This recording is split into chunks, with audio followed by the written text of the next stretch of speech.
What's it feel like to have the secondary look more like what you thought it might look like? Yeah, it feels great to get the gang back together, getting Meek back out there.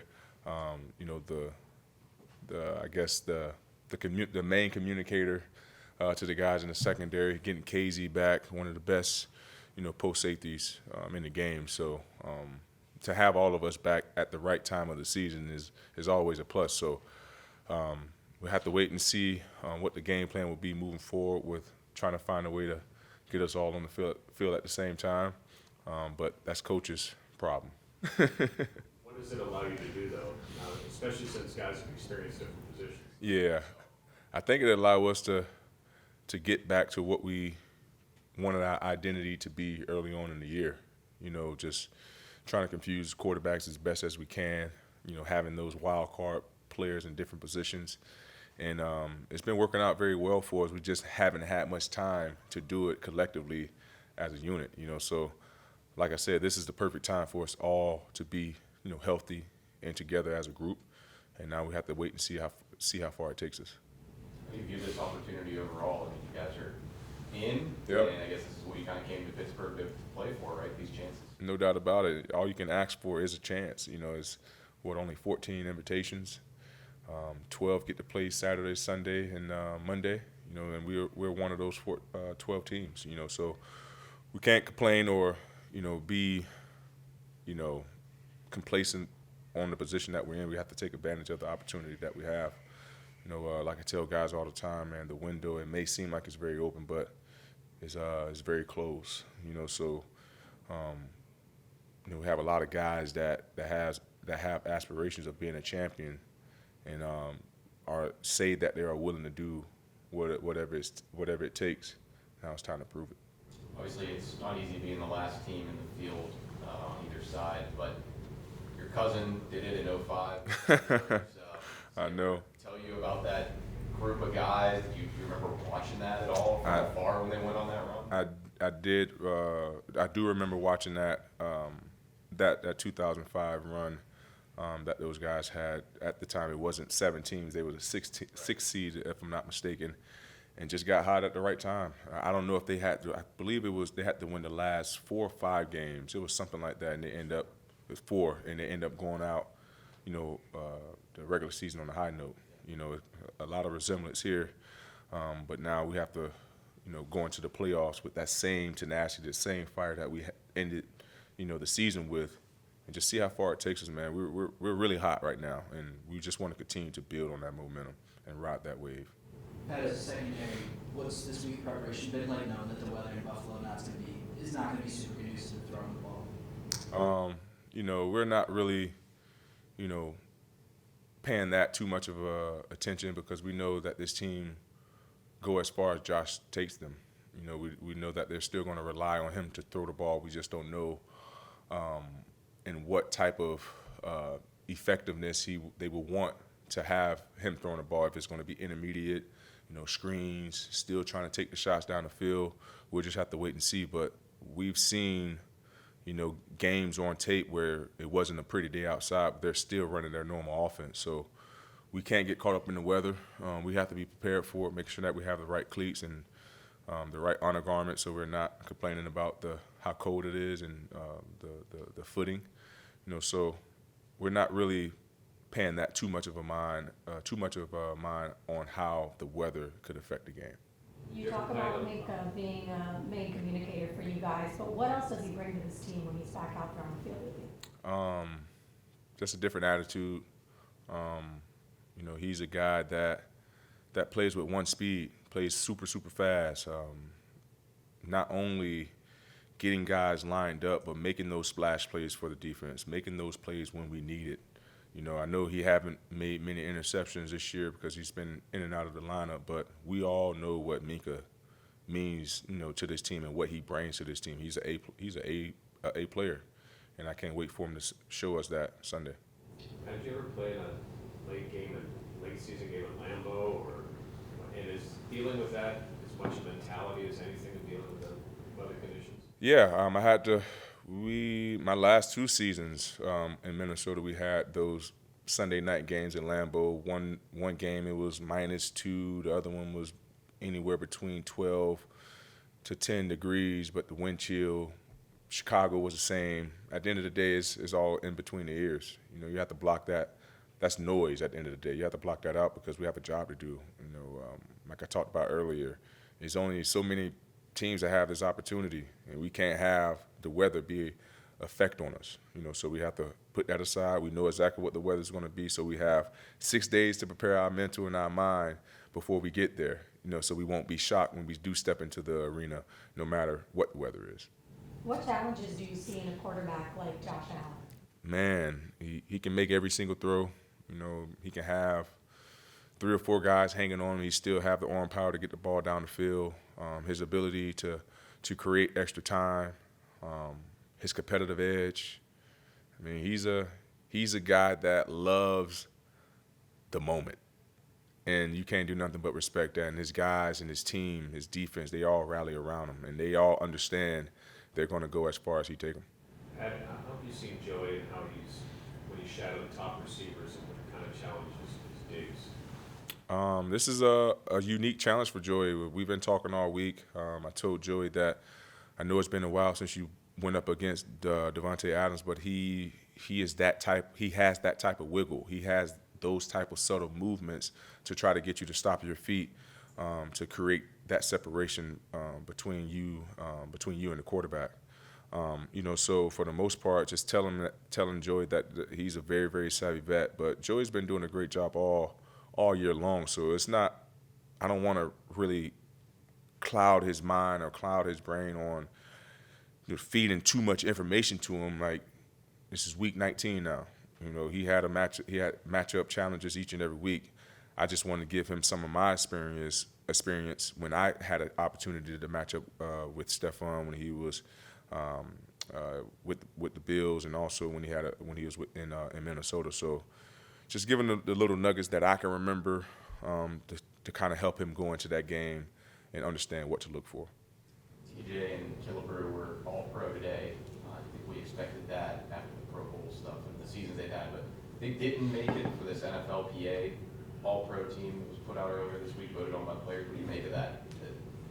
Maybe some stubs there in Pittsburgh. Oh man, you know, I think it's kind of like a lose-lose, man, because I can remember, you know, back in the day, back in like 2012-ish, dating myself. I guess we all know how old I am, but in 2012, I can remember that a lot of guys were making fuss about, you know, making a Pro Bowl but not making an All-Pro, but making an All-Pro but not making a Pro Bowl. So it was always that, you know, that debate on, you know, what's real, on what list should we rely on, you know. So they're just trying to continue to find ways on getting more people involved so we can get more lists out there, getting, you know, players involved in it. But it is what it is. I mean, that's what the players, you know, who they thought was the All-Pros. You know, we all feel that TJ is definitely an All-Pro and worthy enough for, you know, a vote for the Defensive Player of the Year. I mean, the numbers don't lie, but today in today's game, man, I'm starting to find out it's a popularity contest. But it is what it is. What have you seen from Marcus Golden and Nick Herbig, who are going to have to step up big this week in TJ's absence? Man, we need both of those guys to find a way to beat TJ. Impossible, but they got to find something in them to give us an ounce of TJ, man, because we got to have it. You know, we know that TJ, you know, he caused a lot of problems, a lot of attention, and you know, Herbie is one of those guys that have fresh legs, so he should be, you know, riled up and ready to go to get around the corner. And Marcus is one of those guys that, you know, has been very, very steady at that position for a very long time, 9-10 years if I'm not mistaken. You know, so those guys are gonna have to get the job done collectively, and I'm excited to see those guys go to work. You know, because we're gonna have to wreck some havoc for Josh in the pocket for sure to make the guys in the secondary job a little bit easier. Pat, I'm wondering, what are the unique challenges that a tight end like Kincaid gives you guys, specifically in the middle of the field. He's come on strong the last Yeah. few weeks. Kind of what have you seen from him? What challenges has he got? Kincaid is he's like a receiver. You know, he's a receiver in a tight end body. He's almost like a George Kittle. You know, you can spread him out wide. He can run the 7 cuts. He can run the digs. He run the spot over the ball. You know, so he's one of those elusive receivers. Tight ends that create mismatches, and you can see that's the way the league is starting to go, finding those type of tight ends to help them be a little bit more versatile in their passing game. You know, so we know that we have my hands full because he is a target that Josh really trusts and believe in, and we just have to make sure that we have the proper leverage, the proper communication, and understand his location can give us the telltale on what is about to possibly show up. Anything else? What was this week like? I mean, I know you guys finished standard in here today, but the previous couple of days, busting to and from Acrisure with the team and just getting out of routine a little bit, I guess, before biggest game of the year. Whatever it takes to win. Whatever it takes to win. That's my mindset, and that's where I'm at with it right now. If Coach wanted to go, if we had to go to Philadelphia in practice, I'm all for it. Whatever it takes to win. We found out.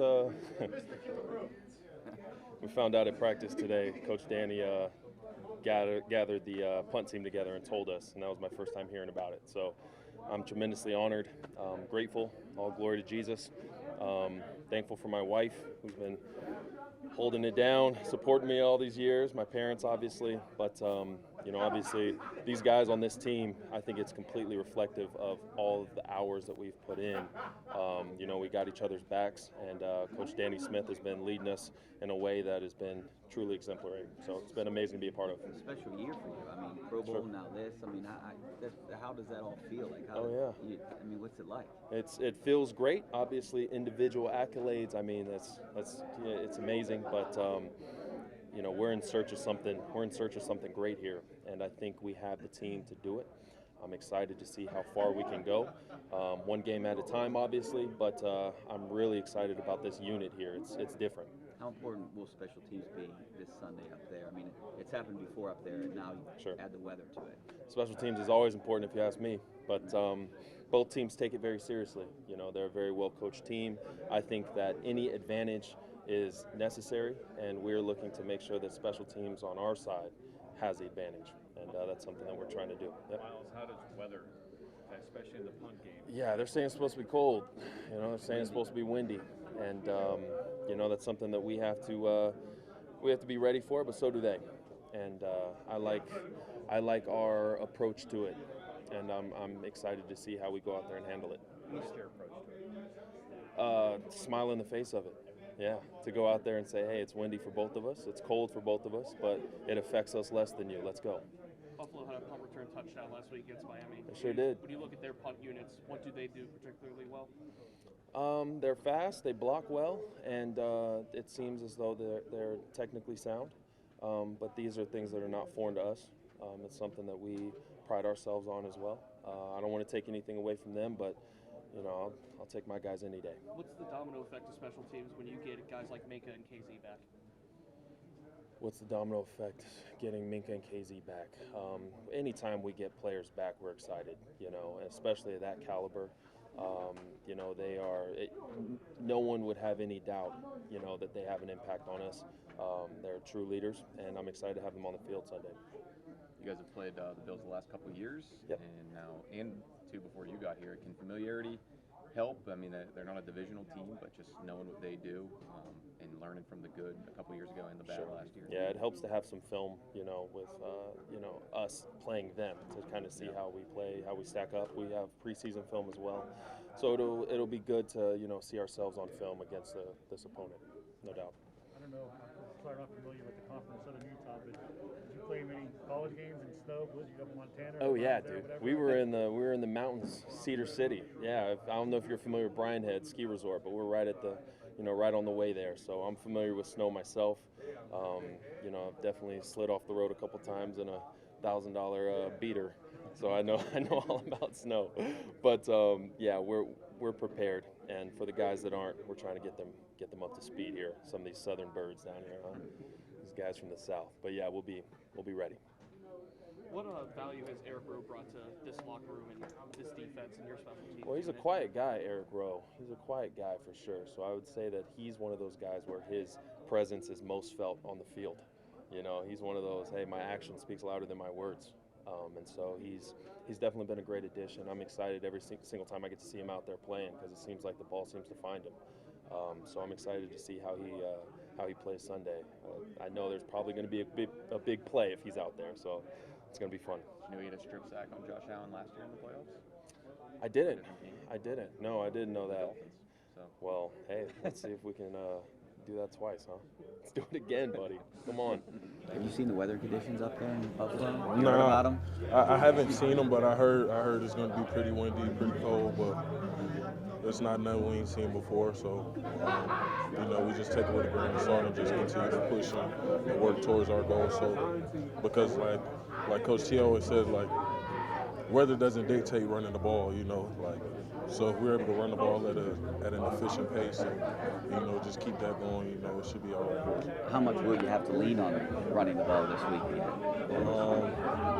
You never know, just because, like, you never know how the game will unfold and all the aspects of the game. So you really never know, but we pride ourselves on running the ball. So any chance we get, we want to run the football. How important is it maybe for you guys to set the tone early? It's really important, especially in the conditions and all the talks about the weather of how bad it's going to be. That's going to be like the big emphasis of the game, just setting the tone early with like running the football, being physical, all that. So I just see us. I can see us just dominating up front and just trying our best to do what we can to keep that pace rolling for us, staying on track with the football, not getting behind the chains, all of this.